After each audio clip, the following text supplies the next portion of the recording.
오늘은 창세기 29장의 말씀을 묵상합니다. 야곱은 인간적인 관점에서 보면 참으로 형편없는 인물입니다. 야곱은 사람들이 자기 앞에 나서는 꼴을 못 보는 사람이요, 기회주의자입니다. 더구나 형 에서가 밖에 나가 사냥을 할 때 그 기회를 이용해서 팥죽 한 그릇으로 형 에서의 배를 채워주고 장자권을 탈취했던 자입니다. 또한 야곱은 아버지 이삭을 속여서 장자가 받을 수 있는 모든 축복을 다 빼앗았습니다. 한마디로 야곱은 사기꾼입니다. 그런데 이런 야곱이 하나님의 관점에서 보면 다른 인물입니다. 야곱은 하나님이 택한 자라고 로마서 9장 11절과 12절에서 말씀하고 있습니다. 또한 야곱은 약속된 씨앗입니다. 아브라함의 자손이 많아도 그 가운데 약속된 자손은 이삭입니다. 이삭의 아들이 둘이라도 그 가운데 약속된 자손은 야곱입니다. 그러므로 하나님은 아브라함의 하나님이요 이삭의 하나님이요 야곱의 하나님이시라고 성경은 기록하고 있습니다. 또한 야곱은 인간적인 면에서 보면 소망이 없는 절망적인 인간이지만 하나님의 관점에서는 앞으로 큰 일을 할 수 있는 희망적인 인물입니다. 우리 자신을 볼 때도 인간적인 부분만을 봐서는 안 됩니다. 하나님이 나를 어떻게 보시는지 하나님의 관점에서 보아야 합니다. 야곱은 베델에서 하나님을 만나는 체험을 했습니다. 야곱은 하나님을 만난 이후로 하나님을 체험적으로 알기 시작했습니다. 사람들은 변화할 수 있는 존재입니다. 사람의 진정한 변화는 하나님을 만나면서부터 일어납니다. 창세기 29장부터 31장까지는 야곱이 삼촌의 집에서 보낸 20년 동안에 하나님을 체험한 내용이 나옵니다. 야곱이 체험한 하나님은 택한 자의 갈 길을 인도해 주시는 하나님입니다.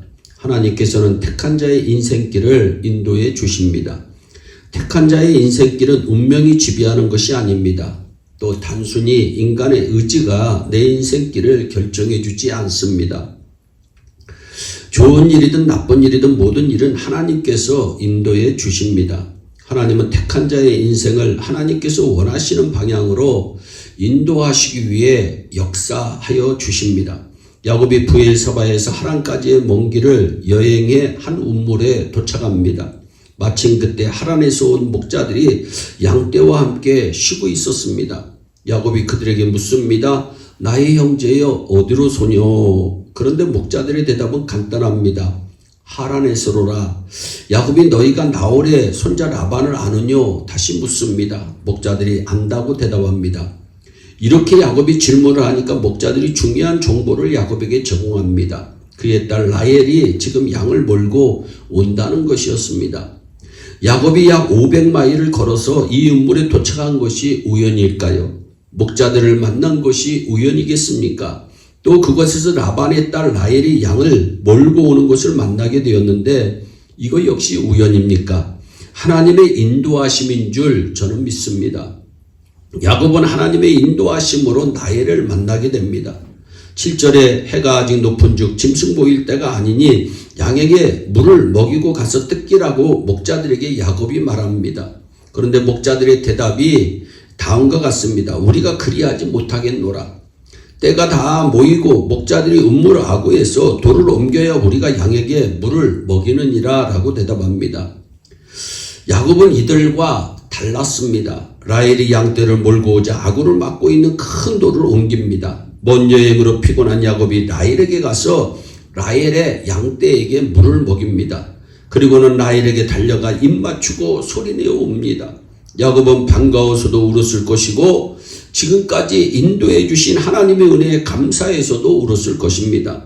울면서 야곱은 말합니다. 내가 라반의 생질이요 당신 아버지가 나의 외삼촌이요 리브가의 아들입니다. 그리고 야곱은 외삼촌 라반을 만납니다.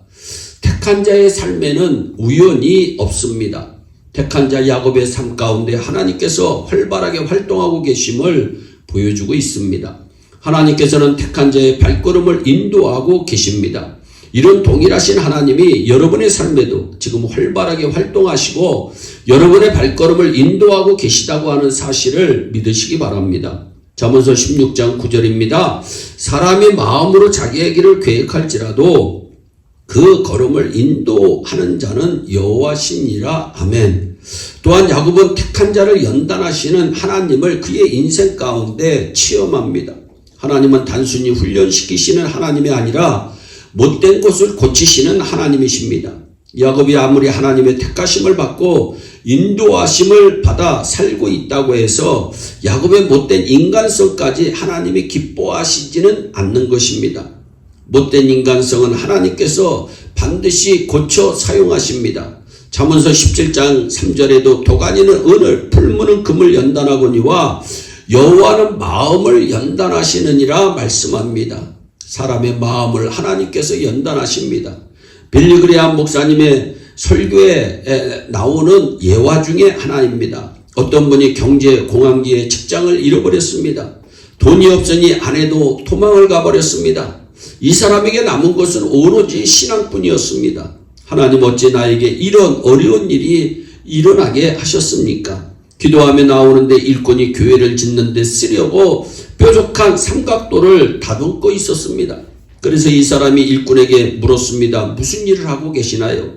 그러자 일꾼이 대답합니다. 이 뾰족한 삼각도를 다듬어서 저기에 있는 동그란 구멍에 맞추려는 일을 하고 있습니다. 그 말을 듣자마자 이 사람은 깨달음을 얻게 되었습니다. 아, 내 인생에 이런 환난과 연단이 있는 것은 하나님께서 나를 다듬으시려고 하시는 거구나. 하나님께서 나를 보시기에 합당치 못한 인간성이 있어서 나를 다듬어 고치시는 것이구나. 그의 삶이 완전히 달라집니다. 하나님께서 택하신 자에게는 하나님의 훈련과 연단이 있습니다. 하나님이 쓰시려는 목적에 합당하게 만드시려는 목적으로 연단하시는 겁니다. 베델 사건 이후로 야곱은 매일매일 자신의 죄악된 성품을 고쳐주시고 연단을 하시는 하나님을 체험하게 됩니다. 오늘 여러분들은 여러분 자신을 하나님께서 보시는 관점으로 보는 눈을 기르시기를 주님의 이름으로 축원합니다. 또한 하나님이 내 삶 가운데 쉬고 계시는 것이 아니라 날마다 인도하시고 연단하시다는 것을 믿으시기를 바랍니다. 또한 하나님의 손길이 나와 함께 하신다는 사실을 받아들이시고 인정하시고 사모하며 사시기를 주 예수 그리스도의 이름으로 축원합니다. 기도하겠습니다.